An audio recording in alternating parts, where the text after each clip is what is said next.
So we've been talking about parallelograms a whole bunch where we have opposite sides parallel, and we found all these special things about them as well. And now let's look at some special parallelograms. We got our rectangle here. You guys know what a rectangle is. All sides are right angles. And you've drawn those since you were a kid. And then we've got these things called rhombuses. And a rhombus is a parallelogram where all sides are congruent. Angles can be whatever they want. That makes a rhombus.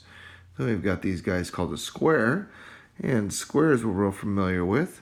That's a rectangle. It's got all angles congruent there, right angles. And it also has all sides congruent. So square is the most special parallelogram. So let's investigate these rectangles, rhombuses, and squares a little bit more. So we see a connection between these guys. We've got our definitions. A rhombus, all sides are congruent. A rectangle, all angles are congruent. They're all right angles. And a square has both of those.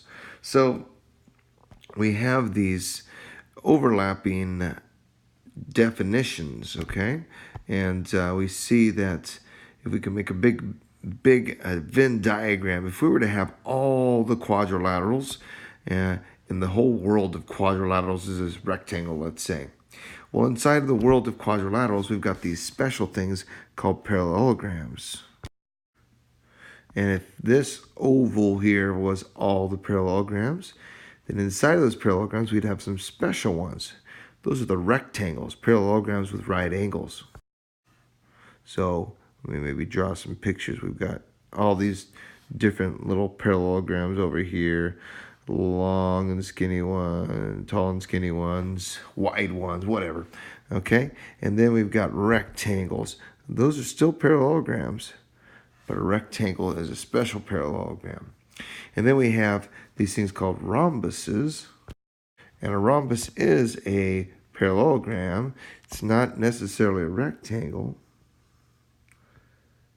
But let's see if I can draw a rhombus. There we go. Okay.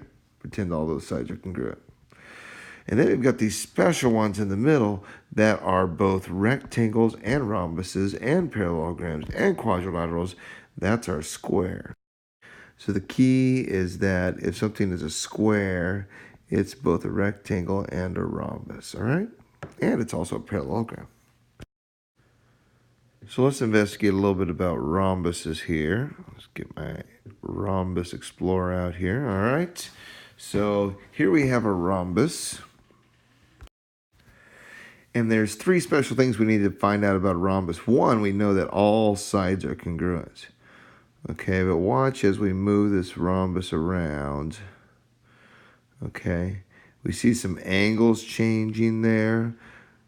And we can notice we have the diagonals drawn in these angles.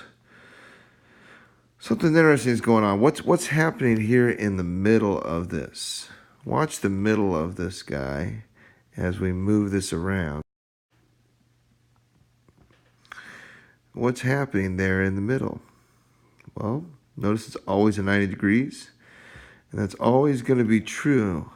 No matter what type of rhombus we make, we're always going to get 90 degrees in the middle. So the diagonals are going to be perpendicular.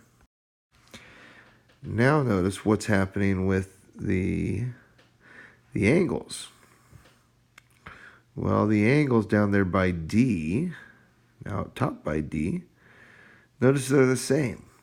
So these diagonals are cutting the angles in half. They're bisecting the angles. Okay, the diagonals are a bisector of the angles. Okay, so the diagonals bisect the angles and they're perpendicular. That's the key there. All right, let's tuck that away. We'll remember that. So we see two things are true in a rhombus. We have the fact that the diagonals are perpendicular, so that's right in the middle. They're 90 degrees. And the diagonals bisect the angles. All right, so right here, that diagonal is cutting that angle in half. Here, that diagonal is cutting that angle in half. And you'll see we've got these four triangles that are all the same, okay? So let's use that here a little bit. Let's try to find some angles, find some numbered angles. in rhombus ABCD. So we've got, first of all, angle 1. What are these angles in the middle? We found out that those guys are 90, right? So we got all 90 degrees here. And if this one's 61 over here, then this guy's also going to be 61. Okay, and these are all 90. Angle 1 is 90. Okay, so we could say measure of angle 1 is 90. All right, and well, let's see. Look at this triangle. This triangle adds up to 180. Since that's 90 and that's 61, and they all add up to 180, this guy's got to be 29 degrees. Okay, and so this one's going to be 29 degrees. Okay, and all these triangles we kind of saw are the same, so these are both 61, so these guys are both going to be 61. All right, so we can find the angles real quickly like that. In fact, these guys over here, if you want to know, would also be 29 degrees. Okay, so that makes it real quick to find these angles. Okay, what about this guy over here? So if we notice that ADC and BCD, okay, so we got to find these. Now look at these two triangles. These are isosceles triangles. And we know these two things are the same. Okay, so we can do this a couple ways. Ooh, remember, this is a parallelogram. And you remember the angles in a parallelogram, the consecutive angles are supplementary. So if I take 180 minus 118,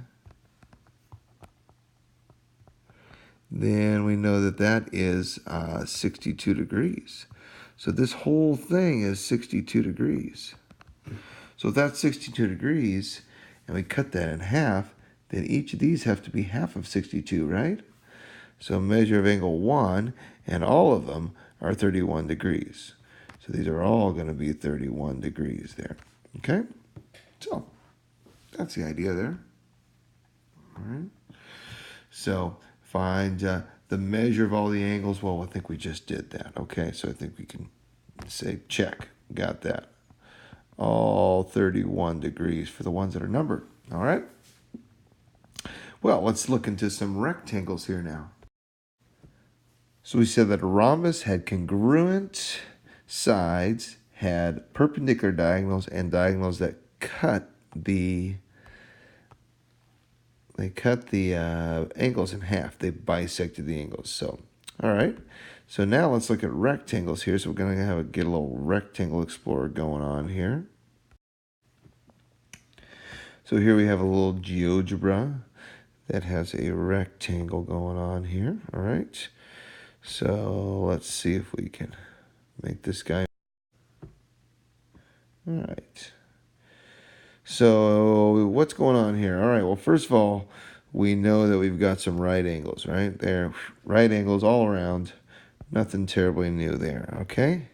So 4 right angles, that's what makes a rectangle. And then now, let's see if we can move this. Come on, cooperate. There we go. Okay, so what's happening with the diagonals? So those lengths, those numbers in the middle are the diagonals. So what do you notice about the diagonal lengths? Well, pretty quick to see the diagonal lengths are always the same, right? So those lengths of the diagonals in the middle there. Zoom in a little bit bigger. Lengths of diagonals always the same, okay? All right, so that's kind of interesting. It's always interesting when things are always the same. And this turns out to be a real useful tool here to know that the diagonals are always the same. And we can prove it to ourselves real quickly. If we think about this here, we have couple right triangles. See these right triangles? See this guy right here?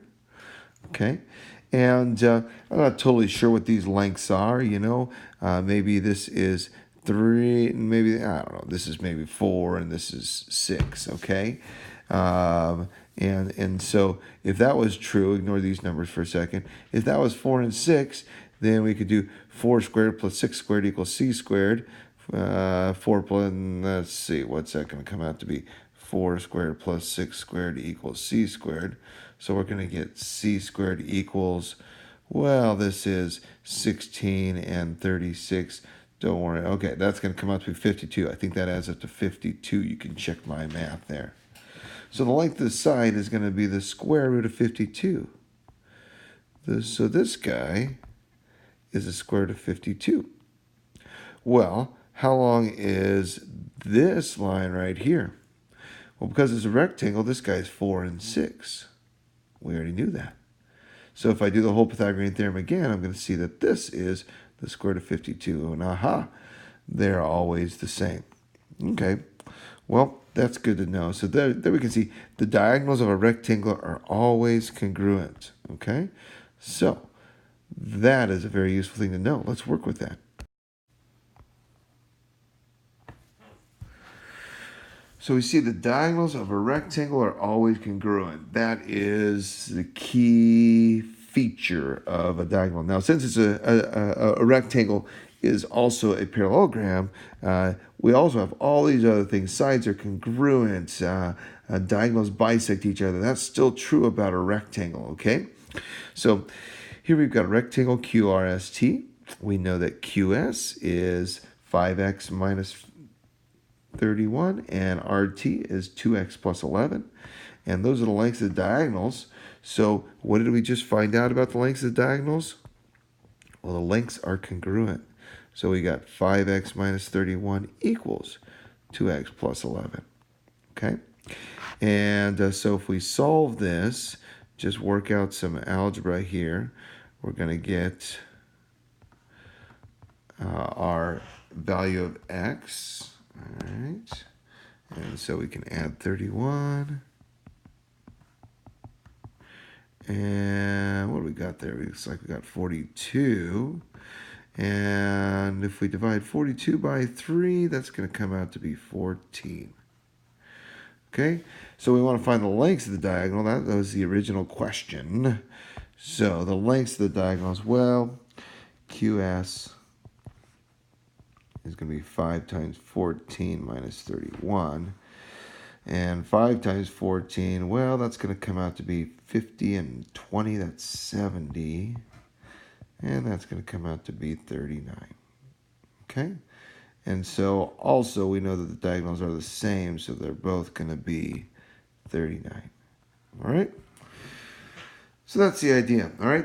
The length of the diagonals are congruent. Now, this is used all the time in construction, all right? So if we're building a frame here, we wanted this frame to be a rectangle because we like our windows to be rectangles. Most of them are. And so if we have an opening for a rectangle, can we just assume that it's a rectangle if we know that this is 31? I nailed together a 33, a 33. And then I put two boards together that are 44 and 44. Does that mean this is a rectangle? Not necessarily. It means it's a parallelogram. So this could be a parallelogram because I could nail these boards together and I could make something like this, you know. Maybe the boards get a little tweaked a little bit and we end up with something like this where this is 33, 33, and 44. Okay? So it's not necessarily a rectangle, but if we wanted to find that it is, okay, so it could be, so we'll say no, it could be a parallelogram. All right, it could be a parallelogram. Then what if we measure the diagonals here? So if we measure the diagonals and we get 54.8 and 53, oh, if we get these two diagonals and we get different lengths, could that be a rectangle? Well, what did we just find out about rectangles? We found out that rectangles have to have congruent diagonals. So if those are the lengths, then no, the diagonals have to be congruent. All right? And that's how contractors find out if something really is a rectangle or not. They measure the diagonals, and they say that the diagonals have to be congruent. And so if it's not congruent, then it's not a rectangle. We got to work with it a little bit more. Okay? So diagonals of a rectangle are congruent, so we can use that in this kind of situation a lot. All right? So that's the key feature of a rectangle. 90-degree angles, and the diagonals are congruent. So we're going to stop there. There's an introduction to the key features of a rectangle and a rhombus.